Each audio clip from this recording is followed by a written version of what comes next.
नमस्कार विद्यार्थी मित्रांनो, स्वागत आहे सर्वांचं आपल्या YouTube चॅनलवर। मित्रांनो, आजच्या या व्हिडिओमध्ये आपण मुंबई उच्च न्यायालय भरती 2025 जी की बघा शिपाई, हमाल, लिपिक पदाकरता या ठिकाणी परीक्षा दिनांक 26 एप्रिल 2026 रोजी हा पेपर होणार आहे। विद्यार्थी मित्रो, फक्त 2 दिवस या ठिकाणी परीक्षेला शिल्लक आहे, त्यामुळे अंतिम दिवसामध्ये आपण महत्त्वपूर्ण अशी प्रश्नपत्रिका जी आहे या व्हिडिओमध्ये आपण कव्हर करणार आहोत। यामध्ये तुम्हाला मुंबई उच्च न्यायालय भरती संदर्भात महत्त्वपूर्ण प्रश्नांचा चालू घडामोडीचा सराव या व्हिडिओमध्ये होणार आहे। सर्वांनी हा व्हिडिओ अगदी शेवटपर्यंत बघायचा आहे आणि सगळ्यात महत्त्वपूर्ण म्हणजे तुम्हाला जर या पीडीएफ नोट्स मिळवायचे असतील, त्या पीडीएफ नोट्स मिळवण्याकरता तुम्ही आपलं चॅनल सबस्क्राइब करायचं आहे आणि साइडला जे बेल आयकॉन या बेल आयकॉन देखील प्रेस करायचा आहे, म्हणजे मुंबई उच्च न्यायालय भरती संदर्भात येणारा प्रत्येक व्हिडिओची अपडेट तुम्हाला मिळेल, प्रत्येक पीडीएफची अपडेट तुम्हाला मिळेल आणि कोणताही व्हिडिओ तुमच्याकडून मिस होणार नाही। चला तर मग व्हिडिओला सुरुवात करूया। आजचा पहिला प्रश्न बघा या ठिकाणी काय विद्यार्थी मित्रो, 2025 मध्ये COP30 हवामान शिखर परिषद कोठे आयोजित केली होती असा प्रश्न या ठिकाणी आपल्याला विचारलेला आहे। ऑप्शन बघा, ऑप्शन 1 आहे न्यूयॉर्क USA, 2 आहे पॅरिस फ्रान्स, 3 आहे दुबई UAE आणि 4 आहे बेलेम ब्राझील। तर विद्यार्थी मित्रो, या ठिकाणी 2025 ची COP30 ही जी शिखर परिषद आहे COP30 ओके 2025 ची COP30 ही कुठे आयोजित करण्यात आली होती असा प्रश्न विचारलेला आहे। विद्यार्थी मित्रो, 2025 ची जी COP30 होती ही ब्राझील या ठिकाणी आयोजित करण्यात आली, बेलेम ब्राझील मधील बेलेम या ठिकाणी ओके। ब्राझील मधील कोणतं ठिकाण आहे तर बेलेम या ठिकाणी आयोजित करण्यात आली होती। बघा ऑप्शन नंबर 4 या प्रश्नाचं योग्य असं उत्तर आहे। विद्यार्थी मित्र, या ठिकाणी उत्तर तुम्हाला हायलाइट करून देतो। बघा आता याचं आपण सविस्तर स्पष्टीकरण देखील समजून घेऊया। पहा विद्यार्थी मित्रो, ब्राझील मधील बेलेम ओके, बेलेम या ठिकाणी ब्राझीलच्या जी आहे या ठिकाणी ही शिखर परिषद COP30 ची ही जी शिखर परिषद आहे ही आयोजित करण्यात आली होती। बघा आता याचं उद्दिष्ट काय होतं तर पॅरिस करारातील उद्दिष्टावरील जागतिक प्रगतीचा आढावा घेणे आणि हवामान कृती वनबद्धता जी आहे वचनबद्धता ही मजबूत करणे हा त्यामागचा उद्दिष्ट होते ओके। बघा विद्यार्थी मित्रो, अशा पद्धतीने आपण या ठिकाणी महत्त्वपूर्ण स्पष्टीकरण व्हिडिओचे बघत आहोत। जर तुम्ही मुंबई उच्च न्यायालय भरती तयारी करत असाल तर सर्वांनी आपल्या चॅनलला सबस्क्राइब करायचं आहे आणि जर तुम्हाला ही पीडीएफ डाउनलोड करायची असेल तर ही पीडीएफ डाउनलोड करण्याकरता चॅनल सबस्क्राइब करून कमेंटमध्ये पीडीएफ मेसेज करायचा आहे किंवा आपलं टेलिग्राम चॅनल तुम्ही जॉईन करायचं आहे, ज्याची लिंक या व्हिडिओच्या डिस्क्रिप्शन बॉक्समध्ये दिलेली आहे। यानंतर पुढील प्रश्न घेऊया। पुढचा प्रश्न बघा काय विद्यार्थी मित्रो, प्रश्न बघा, क्वाड देशांचा प्रथम संयुक्त लॉजिस्टिक सराव कोणत्या ठिकाणी आयोजित करण्यात आला ओके। बघा क्वाड देशांचा प्रथम संयुक्त लॉजिस्टिक सराव म्हटलेला आहे। प्रथम संयुक्त लॉजिस्टिक सराव हा कोणत्या ठिकाणी आयोजित करण्यात आला होता असा प्रश्न या ठिकाणी विचारलेला आहे। ऑप्शन बघा, 1 आहे ऑस्ट्रेलिया, 2 भारत, 3 अमेरिका आणि 4 आहे UAE। तर विद्यार्थी मित्रो, या प्रश्नाचं योग्य उत्तर काय असणार आहे तर ऑप्शन नंबर 3 अमेरिका हे या प्रश्नाचं योग्य उत्तर आहे ओके। बघा विद्यार्थी मित्रो, या ठिकाणी अमेरिका जो आहे ओके, अमेरिका या ठिकाणी जो आहे प्रथम लॉजिस्टिक सराव जो आहे हा आयोजित करण्यात आला होता ओके। बघा याचं आपण स्पष्टीकरण देखील समजून घेऊया। पहा विद्यार्थी मित्रो, ठिकाण आहे अमेरिका। यामध्ये जर बघितलं आपण तर पहा यामध्ये भारत, अमेरिका, जपान आणि ऑस्ट्रेलिया हे देश सहभागी होते ओके। बघा कोणकोणते देश सहभागी होते, यामध्ये भारत होता, अमेरिका होता, जपान आणि ऑस्ट्रेलिया हे 4 देश या ठिकाणी समाविष्ट होते। याचा उद्देश काय होता ओके, याचा उद्देश काय होता तर नैसर्गिक आपत्तीमध्ये जलद प्रभावी मानवी मदत पोहोचवणे हा यामागील उद्देश होता। आणि पहिला क्वाड प्रत्यक्ष मैदान लॉजिस्टिक हा सराव आहे ओके। हा काय क्वाडचा पहिला प्रत्यक्ष लॉजिस्टिक मला सराव, यामुळे हा पॉईंट काय तर IMP ठरतो ओके। त्यामुळे हा मुद्दा खूप महत्त्वपूर्ण आहे परीक्षेच्या दृष्टिकोनातून। क्वाड मध्ये कोणकोणत्या देशाचा समावेश आहे, त्यामध्ये भारत आहे ओके, हे बघा या ठिकाणी भारत आहे, जपान आहे, ऑस्ट्रेलिया आहे आणि अमेरिका देखील आहे ओके। या पद्धतीचे 4 देश यामध्ये येतात। क्वाड म्हणजे काय, कोऑर्डिनेटर सिक्युरिटी डायलॉग याला म्हणतात। भारत, अमेरिका, जपान आणि ऑस्ट्रेलिया या 4 लोकशाही देशांचा हा अनौपचारिक गट आहे। हा काय अनौपचारिक गट आहे आणि क्वाडची स्थापना कधी झाली तर 2004 मध्ये जी आहे ही क्वाडची स्थापना करण्यात आली आहे। ऑप्शन नंबर 12 या ठिकाणी 2004 मध्ये क्वाडची स्थापना करण्यात आली होती। विद्यार्थी मित्र, जर तुम्ही अजूनही आपल्या चॅनलला सबस्क्राइब केले नसेल तर सर्वांनी चॅनलला सबस्क्राइब करायचं आहे आणि पीडीएफ डाउनलोड करण्याकरता तुम्ही या ठिकाणी जे आहे चॅनल सबस्क्राइब करून कमेंटमध्ये पीडीएफ मेसेज करायचा आहे किंवा आपलं टेलिग्राम चॅनल तुम्ही जॉईन करायचं आहे। त्यानंतर पुढील प्रश्न बघा, पुढचा प्रश्न काय, दरवर्षी राष्ट्रीय ग्राहक हक्क दिन ओके, दरवर्षी राष्ट्रीय ग्राहक हक्क दिन जो आहे हा केव्हा साजरा केला जातो दरवर्षी म्हटलेला आहे। ऑप्शन बघा या ठिकाणी 22 डिसेंबर, 24 डिसेंबर, 25 डिसेंबर आणि 28 डिसेंबर। तर विद्यार्थी मित्रो, दरवर्षी या ठिकाणी बघा राष्ट्रीय ग्राहक हक्क दिन जो असतो हा दरवर्षी 24 डिसेंबर रोजी साजरा केला जातो। त्यामुळे ऑप्शन नंबर 2 24 डिसेंबर हे आपल्या प्रश्नाचं योग्य असं उत्तर आहे. ओके, 24 डिसेंबरला काय होतं, तर 24 डिसेंबर 1986 मध्ये विद्यार्थी मित्र जे आहे राष्ट्रपतीची मंजुरी मिळाली होती या कायद्याला. ओके, या कायद्याला काय मिळाली होती, तर राष्ट्रपतींची मंजुरी मिळाली होती. त्यामुळे तेव्हापासून जो आहे 24 डिसेंबर हा दिवस राष्ट्रीय ग्राहक हक्क दिन म्हणून साजरा केला जातो. त्यानंतर एक महत्वपूर्ण आहे, राष्ट्रीय नंतर येतं जागतिक. ओके, राष्ट्रीय झाला आपल्या देशाचा, त्यानंतर विद्यार्थी मित्र जागतिक. तर जागतिक ग्राहक हक्क दिन जो आहे हा कधी साजरा करण्यात येतो, तर जागतिक ग्राहक हक्क दिन जो आहे हा दरवर्षी 15 मार्च रोजी साजरा केला जातो. ओके, 15 मार्च रोजी हा दरवर्षी साजरा केला जात असतो, हे देखील लक्षात असू द्या. ओके, या प्रश्नाचं उत्तर काय होतं, ऑप्शन नंबर 2 24 डिसेंबर हे आपल्या प्रश्नाचं योग्य असं उत्तर आहे. यानंतर पुढील प्रश्न घेऊया. पुढचा प्रश्न बघा, स्टॅनफोर्ड विद्यापीठाच्या आर्टिफिशियल इंटेलिजन्स AI व्हायब्रन्सी निर्देशांक 2025 मध्ये भारताचा क्रमांक कितवा आहे. ओके, भारताचा क्रमांक कितवा आहे. ऑप्शन बघा, पहिला, दुसरा, तिसरा की चौथा. यामध्ये आपल्या भारताचा क्रमांक तिसरा आहे विद्यार्थी मित्र. ओके, ऑप्शन नंबर 3 तिसरा हे या प्रश्नाचं योग्य असं उत्तर आहे. ओके, बघा ऑप्शन नंबर 3 हे या प्रश्नाचं योग्य असं उत्तर आहे. यानंतर विद्यार्थी मित्र आता या संदर्भात थोडंसं आपण डिटेलमध्ये स्पष्टीकरण समजून घेऊया. बघा यामध्ये मग पहिल्या स्थानी कोणता आहे, प्रथम स्थानी, तर बघा पहिल्या स्थानी येतो अमेरिका. ओके, पहिल्या स्थानी कोणता देश आहे, तर अमेरिका हा पहिल्या स्थानी आहे. त्यानंतर द्वितीय स्थानी कोणता देश आहे, तर द्वितीय स्थानी चीन आहे विद्यार्थी मित्र. आणि तिसऱ्या क्रमांकावरती जो आहे, तर तिसऱ्या क्रमांकावरती आपला भारत देश आहे, ज्यावरती आपल्याला प्रश्न विचारण्यात आलेला होता. बघा विद्यार्थी मित्र, या टाईपचे प्रश्न आपल्याला परीक्षेमध्ये विचारले जात असतात. ओके, चला विद्यार्थी मित्र, व्हिडिओ आवडत असल्यास सर्वांनी व्हिडिओला लाईक करायचं आहे. आणि जर तुम्ही अजूनही आपल्या चॅनलला सबस्क्राईब केलं नसेल तर सर्वांनी चॅनलला सबस्क्राईब करायचं आहे. यानंतर पुढील प्रश्न घेऊया. पुढचा प्रश्न बघा विद्यार्थी मित्र काय आहे, जगातील पहिले स्वायत्त शिपयार्ड कोठे स्थापन झाले आहे. ओके, बघा जगातील पहिलं स्वायत्त शिपयार्ड जे आहे कोणत्या ठिकाणी स्थापन करण्यात आलेलं आहे, असा प्रश्न या ठिकाणी आपल्याला विचारण्यात आलेला आहे. ऑप्शन बघा, एक आहे या ठिकाणी आसाम, 2 गुजरात, 3 राजस्थान आणि 4 आहे आंध्र प्रदेश. विद्यार्थी मित्र, जगातील पहिलं स्वायत्त जे शिपयार्ड आहे हे कुठे स्थापन करण्यात आलेलं आहे, तर हे आंध्र प्रदेश या ठिकाणी स्थापन करण्यात आलेलं आहे. ऑप्शन नंबर 4 आंध्र प्रदेश हे या प्रश्नाचं योग्य असं उत्तर आहे. ओके, आंध्र प्रदेश या ठिकाणी काय हे स्थापन करण्यात आलेलं आहे. बघा यामध्ये विद्यार्थी मित्र काय आहे, तर यामध्ये मानवरहित जहाजे आहेत. ओके, यामध्ये काय येतात, मानवरहित जहाजे. ओके, मानवरहित जहाजांचा समावेश जो आहे यामध्ये आहे. बघा या टाईपचं जे आहे शिपयार्ड हे आंध्र प्रदेश राज्यामध्ये स्थापन करण्यात आलेलं आहे. ओके, स्वायत्त शिपयार्ड मध्ये आहे, जगातील पहिलं स्वायत्त शिपयार्ड. आता याचं स्पष्टीकरण देखील समजून घेऊया, काय आहे नेमकं या स्वायत्त शिपयार्ड मध्ये काय आहे. तर बघा विद्यार्थी मित्र, यामध्ये या प्रकल्पामुळे संरक्षण आणि व्यावसायिक सागरी क्षेत्रातील स्वदेशी क्षमतांमध्ये लक्षणीय बळकटी येईल अशी अपेक्षा आहे. तसेच स्वायत्त महासागर तंत्रज्ञानात भारत हा जागतिक आघाडीवर स्थान मिळेल. ओके, त्यानंतर जर बघितलं तर पहा याचा उद्देश काय, तर पृष्ठभाग आणि पृष्ठभागावरील स्वायत्त प्लॅटफॉर्म विकसित करणे, जेथे AI, रोबोटिक्स आणि रिअल टाइम डेटा वापरला जाईल. ओके, रिअल टाइम डेटा जो आहे त्या ठिकाणी वापरला जाईल. आणि याचं महत्व काय आहे बरं, सागरी याचं महत्व काय आहे, त्याचं महत्व देखील समजून घेऊया. बघा विद्यार्थी मित्र, याचं महत्व आहे भारताची सागरी तंत्रज्ञान क्षमता वाढवणे. ओके, भारताची सागरी तंत्रज्ञान क्षमता वाढवणे. भारत जो आहे या ठिकाणी सागरी तंत्रज्ञान क्षमता वाढवणे तर आहेच, मात्र याच्या व्यतिरिक्त विद्यार्थी मित्र एक महत्वपूर्ण उद्देश येतो, तो म्हणजे काय, तर संरक्षण व व्यावसायिक क्षेत्रासाठी स्वायत्त प्रणाली विकसित करणे. ओके, संरक्षण आणि व्यावसायिक क्षेत्रासाठी स्वायत्त प्रणाली विकसित करणे. त्यामुळे हा पॉईंट खूप IMP आहे विद्यार्थी मित्र, सर्वांनी नोट डाऊन करून घ्यायचा आहे. विद्यार्थी मित्र, व्हिडिओ आवडत असल्यास सर्वांनी व्हिडिओला लाईक करायचा आहे. आणि जर तुम्ही मुंबई उच्च न्यायालय भरती 2026 ची तयारी करत असाल, जो पेपर 26 एप्रिल 2000 रोजी आहे, ओके 2026 रोजी आहे, तर त्या विद्यार्थी मित्र खूप कमी अवधी शिल्लक आहे. त्यामुळे सर्वांनी हा व्हिडिओ अगदी शेवटपर्यंत बघायचा आहे. आणि टेलिग्राम चॅनलवरून या व्हिडिओची PDF जी आहे ही PDF तुम्ही डाउनलोड करून घ्यायची आहे विद्यार्थी मित्र त्या ठिकाणी. ओके, चला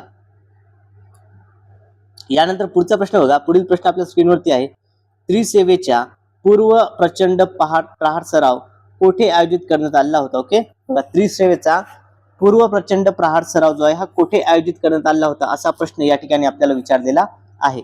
ऑप्शन बघा, एक आहे महाराष्ट्र, 2 तामिळनाडू, 3 अरुणाचल प्रदेश आणि 4 आहे राजस्थान. तर हा कोठे आयोजित करण्यात आला होता विद्यार्थी मित्र, तर हा अरुणाचल प्रदेश मध्ये आयोजित करण्यात आला होता. ऑप्शन नंबर 3 अरुणाचल प्रदेश हे आपल्या प्रश्नाचं योग्य असं उत्तर आहे. ओके, अरुणाचल प्रदेश मध्ये जो आहे हा आयोजित करण्यात आलेला होता.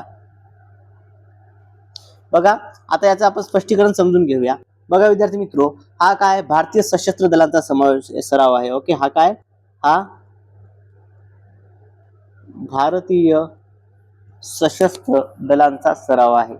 ओके, भारतीय सशस्त्र दलांचा हा सराव आहे. यामध्ये बघा, यामध्ये एक म्हणजे भारतीय सैन्य ज्याला आपण भूदल म्हणतो, दुसरं नौदल. ओके, भूदल, नौदल आणि वायुदल म्हणजेच वायुसेना. ओके, भूसेना, नौसेना आणि वायुसेना. सोबतच विद्यार्थी मित्रो ITBP police, okay, Indo Tibetan border police जे आहे, ओके, ITBP, तर यांचा देखील समावेश यामध्ये करण्यात आलेला होता. या सर्वांचा संयुक्त असा हा सराव होता, ज्याचं नाव आहे त्रिसेवा. ओके, पूर्व प्रचंड प्रहार सराव.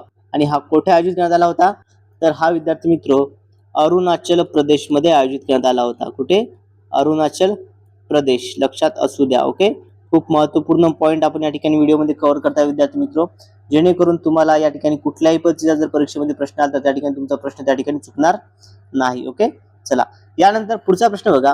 पुढील प्रश्न आपल्या स्क्रीनवरती आहे. प्रश्न काय विद्यार्थी मित्रो बघा, प्रो कबड्डी लीगच्या 12व्या आवृत्तीचे विजेतेपद कोणी जिंकले आहे. ओके, बघा प्रो कबड्डी लीगची जी 12वी आवृत्ती आहे, या 12व्या आवृत्तीचे विजेतेपद कोणी जिंकले आहे असा प्रश्न या ठिकाणी आपल्याला विचारलेला आहे. बंगळुरू बुल्स, पटना पायरेट्स, दबंग दिल्ली आणि पुणेरी पलटण. तर विद्यार्थी मित्र कोणी जिंकलेला आहे, तर हे दबंग दिल्ली या संघाने जिंकलेला आहे. कोण जिंकलेला आहे, दबंग दिल्ली या ठिकाणी हा जिंकलेला आहे. ओके, बघा विजेता दबंग दिल्ली आहे हा या ठिकाणी. तर ऑप्शन नंबर 3 दबंग दिल्ली हे या प्रश्नाचं योग्य असं उत्तर आहे. आणि पुणेरी पलटण जी आहे ही या ठिकाणी उपविजेता ठरली आहे. ओके, पुणेरी पलटण काय या ठिकाणी ही उपविजेता ठरलेली आहे.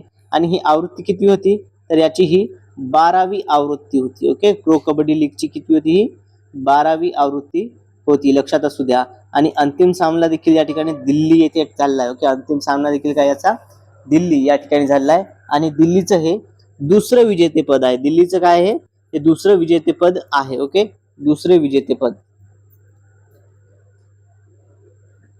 दिल्लीचे हे दुसरे विजेतेपद ठरले आहे विद्यार्थी मित्र. ओके, चला यानंतर पुढील प्रश्न घेऊया.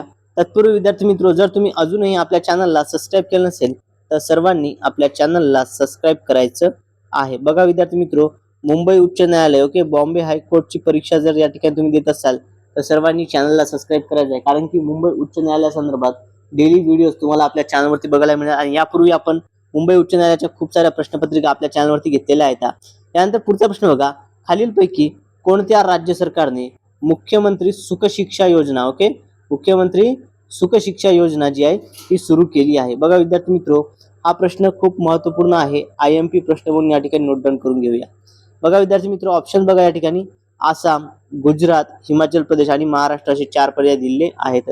तर मुख्यमंत्री सुख शिक्षा योजना जी आहे ही कोणत्या राज्य सरकारने सुरू केली आहे, तर ही हिमाचल प्रदेश राज्य सरकारने सुरू केली आहे. ऑप्शन नंबर 3 हिमाचल प्रदेश हे या प्रश्नाचं योग्य उत्तर आहे विद्यार्थी मित्र. ओके, हिमाचल प्रदेशने ही योजना जी आहे सुरू केलेली आहे. आता या ठिकाणी याचं स्पष्टीकरण देखील समजून घेऊया.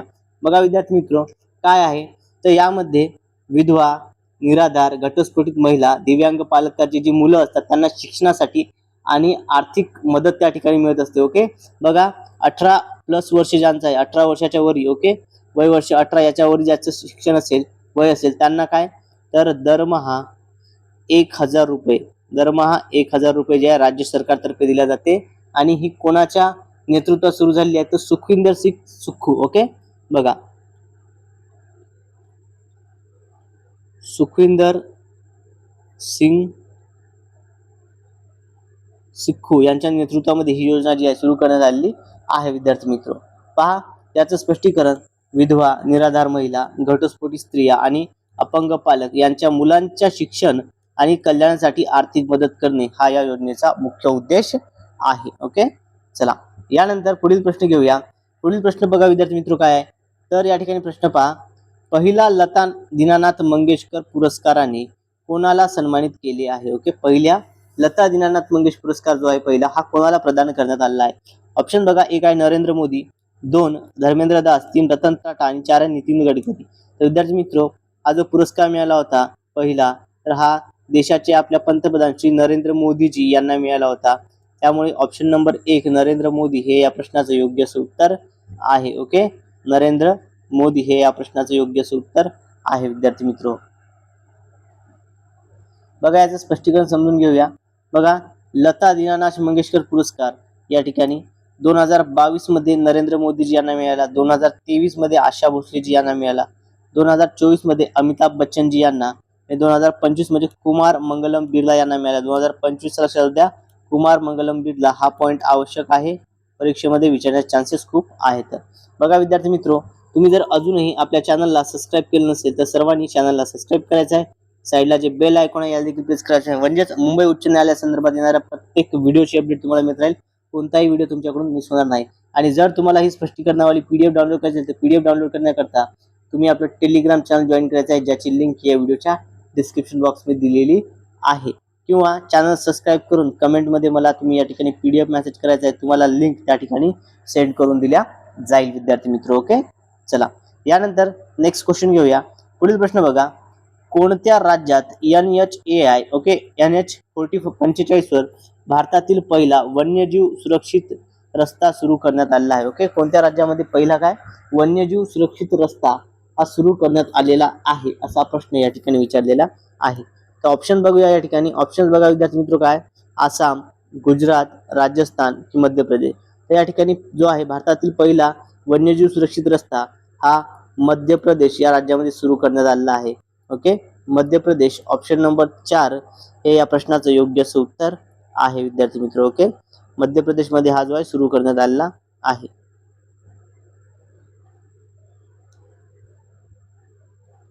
मध्य प्रदेश हे आपल्या प्रश्नाचं योग्य असं उत्तर आहे. ओके, पहा या ठिकाणी काय आहे, तर आता यामध्ये जगातील पहिलं आहे, याच्यामुळे आपल्याला पहिले काही देखील खूप महत्त्वपूर्ण आहेत. तर पहा विद्यार्थी मित्र, यामध्ये काही पॉईंट आहेत ते आपण समजून घेऊया. सगळ्यात महत्त्वपूर्ण म्हणजे जगातील पहिले सिरेमिक कचरा पार्क उद्योग जो आहे हा कुठे आहे, उत्तर प्रदेशमध्ये. जगातील पहिली चिता सफारी ओके जगातील पहिली चिता सफारी कोणत्या राष्ट्रीय उद्यानात आहे, तर कुनो राष्ट्रीय उद्यानामध्ये सुरू करण्यात आलेली आहे. जगातील पहिलं इलेक्ट्रिक कचरा वेंट्री जे स्वीपिंग मशीन आहे सोनीपत या ठिकाणी आहे. हिमबिबट्यांच्या लोकसंख्येचा पूर्ण अंदाज घेणारे पहिले राज्य कोणते आहे, तर हिमाचल प्रदेश. हिमबिबट्यांच्या लोकसंख्येचा संपूर्ण अंदाज घेणारा पहिलं राज्य कोणतं ठरलेलं आहे, हिमाचल प्रदेश त्या ठिकाणी ठरलेलं आहे.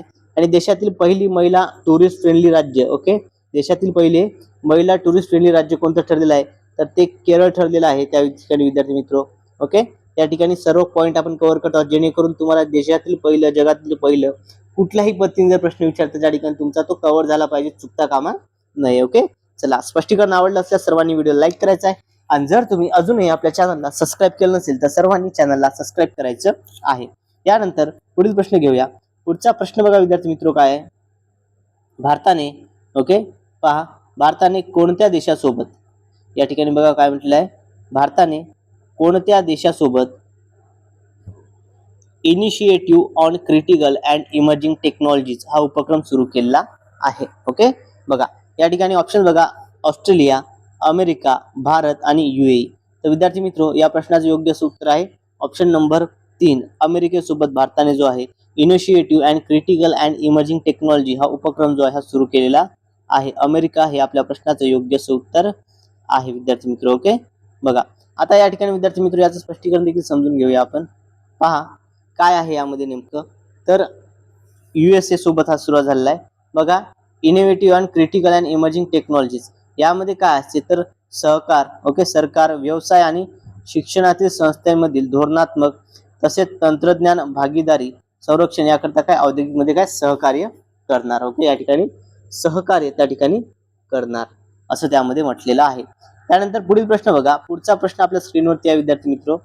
प्रश्न काय आहे, प्रदूषणाचा सामना करण्यासाठी कोणत्या राज्य व केंद्रशासित प्रदेशाने real time source apportionment super site जी आहे सुरू केलेली आहे. Okay, real time source apportionment super site Bihar, Uttar Pradesh, नवी दिल्ली की महाराष्ट्र. ओके, तर विद्यार्थी मित्र या ठिकाणी कोणी सुरू केली आहे, तर ही नवी दिल्ली या राज्याने सुरू केली आहे. ऑप्शन नंबर 3 नवी दिल्ली हेच आपल्या प्रश्नाचं योग्य असं उत्तर आहे. ओके, नवी दिल्ली हे या प्रश्नाचं योग्य असं उत्तर आहे. बघा या ठिकाणी काय आहे, नवी दिल्लीने काय केलं, तर प्रदूषणाचा सामना करण्यासाठी दिल्लीने real time source apportionment super site okay ही सुरू केली आहे. याचं उद्दिष्ट काय, तर प्रदूषणाच्या स्रोतांची अचूक माहिती जी आहे, ओके, प्रदूषणाच्या स्रोतांची अचूक माहिती तासाभरात घेणे आणि पुढील 3 दिवसांचा अंदाज घेणे, जेणेकरून प्रदूषण नियंत्रणाचे प्रभावी उपाययोजना त्या ठिकाणी केल्या जातील. आणि उद्देश म्हटलं तर प्रदूषणाच्या स्रोतांचा तपशील तासाभराआधी शेअर करणे आणि पुढील 3 दिवसाचा अंदाज त्या ठिकाणी घेता आला पाहिजे, हा यामध्ये मुख्य आहे. ओके, चला यानंतर पुढील प्रश्न घेऊया. पुढचा प्रश्न पहा काय विद्यार्थी मित्रो, पुढील पावसाळ्यापूर्वी मध्य प्रदेश, पुढील पावसाळ्यापूर्वी काय म्हटलंय, मध्य प्रदेशातील वीरांगना दुर्गावती व्याघ्र प्रकल्प कोणत्या प्राण्याचे अधिवास बनण्याचा प्रस्ताव आहे. ओके, कोणत्या प्राण्याचा अधिवास बनण्याचा प्रस्ताव आहे. ऑप्शन बघा, बिबट्या, मांजर, सिंह की चित्ता. विद्यार्थी मित्रो या ठिकाणी बघा, या ठिकाणी आपल्याला काय म्हटलंय, तर या ठिकाणी हे कशाचं असणार आहे, तर हे चित्त्याचा अधिवास बनणार आहे. ऑप्शन नंबर 4 हे या प्रश्नाचं योग्य उत्तर आहे. ओके, चित्त्याचा अधिवास त्या ठिकाणी हे बनणार आहे. याचं स्पष्टीकरण देखील समजून घेऊया. पहा, आफ्रिकेतून कुनो राष्ट्रीय उद्यानामध्ये त्यांचे यशस्वी स्थलांतरण केल्यानंतर हा निर्णय जो आहे हा घेण्यात आलेला आहे. हे अभयारण्य मध्य प्रदेशातील सागर जिल्ह्यातील नौरदेही येथे आहे. ओके, मध्य प्रदेशमधील सागर जिल्ह्यातील नौरदेही या ठिकाणी हे अभयारण्य आहे आणि मध्य प्रदेशातील तिसरे चित्त्यांचे अधिवास ठरणार आहे. ओके, चित्त्यांचे हे किती ठरणार आहे, तर तिसरे अधिवास मध्य प्रदेश मधले हे ठरणार आहे. क्लिअर आहे सर्वांना. चला विद्यार्थी मित्रो, जर तुम्ही अजूनही आपल्या युट्यूब चॅनलला सबस्क्राईब केलं असेल तर सर्वांनी युट्यूब चॅनलला सबस्क्राईब करायचं आहे. साईडला जे बेल आयकॉन आहे त्याला देखील प्रेस करायचं आहे, म्हणजे मुंबई उच्च न्यायालय भरती 2026 संदर्भात येणाऱ्या प्रत्येक व्हिडिओची अपडेट तुम्हाला मिळत राहील आणि कोणताही व्हिडिओ तुमच्याकडून जो आहे त्या ठिकाणी मिस होणार नाही. विद्यार्थी मित्र, ओके, बघा या स्वरूपाचे आपण प्रश्न या ठिकाणी घेत आहोत. यानंतर पुढील प्रश्न बघा, पुढचा प्रश्न आपल्या स्क्रीनवरती आहे. प्रश्न पहा, खालीलपैकी कोणती आरोग्य योजना, ओके, खालीलपैकी कोणती आरोग्य योजना ही जगातील प्रथम क्रमांकाची आरोग्य योजना बनलेली आहे. आता हा प्रश्न विद्यार्थी मित्रो अगदी IMP असा हा प्रश्न आहे, सर्वांनी हा प्रश्न नोट डाऊन करून घ्यायचा आहे. ओके, IMP असा हा प्रश्न आहे. कोणती आरोग्य योजना आहे जी जगातील प्रथम क्रमांकाची आरोग्य योजना बनलेली आहे. ऑप्शन बघा, एक आहे दीनदयाळ उपाध्याय योजना, 2 धन्वंतरी योजना, 3 संजीवनी योजना आणि 4 आहे आयुष्यमान भारत योजना. तर विद्यार्थी मित्रो या ठिकाणी कोणती योजना ठरलेली आहे, तर ती ठरलेली आहे विद्यार्थी मित्रो आयुष्यमान भारत योजना. ऑप्शन नंबर 4 हे या प्रश्नाचं योग्य उत्तर आहे. ओके, बघा आयुष्यमान भारत योजना जी आहे ही जगातील प्रथम क्रमांकाची अशी योजना ठरलेली आहे, जी आरोग्य योजना जी आहे जगातील सर्वात मोठी आरोग्य योजना, जगातील 1 नंबरची आरोग्य योजना या ठिकाणी आयुष्यमान भारत ही योजना ठरलेली आहे. हा प्रश्न IMP आहे, त्यामुळे सर्वांनी हा प्रश्न नोट डाऊन करून घ्या. परीक्षेमध्ये हा प्रश्न विचारण्याचे चान्सेस खूप जास्त प्रमाणामध्ये आहेत विद्यार्थी मित्र. आता बघा याचं स्पष्टीकरण समजून घेऊया. आयुष्यमान भारत ही योजना जगातील प्रथम क्रमांकाची आरोग्य योजना बनलेली आहे. 12 कोटीपेक्षा अधिक कुटुंबांना या योजनेचा लाभ मिळाला आहे. सुरुवात जी आहे 2018 मध्ये करण्यात आली आहे. प्राथमिक, माध्यमिक आणि तृतीयक आरोग्याची काळजी घेणाऱ्या प्रणालीमध्ये हस्तक्षेप करणे, ओके, प्रतिवधात्मक आणि प्रोत्साहनात्मक अशा दोन्ही आरोग्य संरक्षण हे देणे, हेल्थ केअरला समग्रपणे संबोधित करण्यासाठी ह्या योजनेचा उद्देश आहे. बघा विद्यार्थी मित्र, आयुष्यमान भारत जगातील 1 नंबरची योजना बनलेली आहे. 12 कोटीपेक्षा अधिक कुटुंबांना आहे. सगळ्यात महत्त्वपूर्ण सुरुवात म्हटलं 2018 पासून या योजनेची सुरुवात करण्यात आलेली आहे. ओके, चला यानंतर पुढील प्रश्न बघा. पुढचा प्रश्न आपल्या स्क्रीनवरती आहे. प्रश्न काय, स्वच्छ सर्वेक्षण 2025 अहवालानुसार भारतातील सर्वात घाणेरडे शहर कोणते आहे. सर्वात घाणेरडे शहर या ठिकाणी विचारलेले आहे. मदुराई, लुधियाना, चेन्नई की रांची. तर सर्वात घाणेरडं शहर ठरलेलं आहे विद्यार्थी मित्र ते म्हणजे मदुराई. ओके, मदुराई हे देशातील सर्वात घाणेरडं शहर ठरलेलं आहे. ऑप्शन नंबर 1 या प्रश्नाचं योग्य उत्तर आहे. ओके, मदुराई हे देशातील सर्वात घाणेरडं शहर जे आहे म्हणून अस्तित्वात आलेलं आहे. तर बघा विद्यार्थी मित्र, याचं स्पष्टीकरण देखील आपण डिटेलमध्ये समजून घेऊया. बघा, स्वच्छ सर्वेक्षण अहवाल 2025 नुसार मदुराई हे भारतातील सर्वात घाणेरडे शहर ठरलेले आहे. त्यानंतर दुसऱ्या स्थानी आहे लुधियाना, चेन्नई तिसऱ्या स्थानी, रांची चौथ्या आणि बेंगळुरू यांचा क्रमांक लागतो, जे दर्शवते की मोठी शहरे ही घनकचरा व्यवस्थापन आणि स्वच्छता मानकामध्ये अजूनही अपयशी ठरलेली आहेत. बघा ही खूप मोठी शहरे आहेत, मात्र ती घनकचरा व्यवस्थापन आणि स्वच्छता मानांकनामध्ये ही अयशस्वी ठरलेली आहे. त्यामुळे मदुराई हे या प्रश्नाचं उत्तर आहे विद्यार्थी मित्र. ओके, चला विद्यार्थी मित्रो बघा आता 2025 नुसार बघूया. तर यानुसार इंदोर जे आहे हे मध्य प्रदेशमधील काय सलग 8व्यांदा भारतातील सर्वात स्वच्छ शहर ठरलेला आहे. हा पॉईंट देखील IMP आहे. ओके, बघा आता जे इंदोर शहर आहे ना, इंदोर हे काय सलग 8व्यांदा जे आहे भारतातील सर्वात स्वच्छ शहर ठरलेलं आहे. यासोबतच सुरत गुजरातमधील, नवी मुंबई महाराष्ट्रातील ही शहरे देखील स्वच्छतेच्या यादीमध्ये अव्वल स्थानावरती आहेत. आणि इंदोरने मिलियन प्लस सिटीज म्हणजे 10 लाखापेक्षा जास्त लोकसंख्या असलेल्या श्रेणीमध्ये आपलं वर्चस्व जे आहे ते कायम राखलेलं आहे. ओके, चला बघा विद्यार्थी मित्रो, या ठिकाणी मुंबई उच्च न्यायालय भरती, ओके पहा, मुंबई उच्च न्यायालय भरती 2025 ची जर तयारी तुम्ही करत असाल, पेपर आहे बघा विद्यार्थी मित्रो या ठिकाणी 26 एप्रिल रोजी, ओके म्हणजेच परवाला पेपर आहे. 2 दिवसावरती परीक्षा या ठिकाणी आहे. जर तुम्ही याची तयारी करत असाल, तुम्हाला जर सर्व पीडीएफ नोट्स हव्या असतील तर त्याकरता तुम्ही सर्वांनी आपल्या चॅनलला सबस्क्राईब करायचं आहे. साईडला जे बेल आयकॉन आहे याला देखील प्रेस करायचं आहे. आणि विद्यार्थी मित्रो, या पीडीएफ नोट्स करता आपलं टेलिग्राम चॅनल तुम्ही जॉईन करायचं आहे किंवा चॅनल सबस्क्राईब करून कमेंटमध्ये मला पीडीएफ मेसेज करायचा आहे. तुम्हाला त्या ठिकाणी लिंक सेंड करून दिल्या जाईल. ओके, चला मित्रांनो, आजच्या या व्हिडिओमध्ये एवढंच. भेटूया आता पुढच्या व्हिडिओमध्ये. Thank you so much.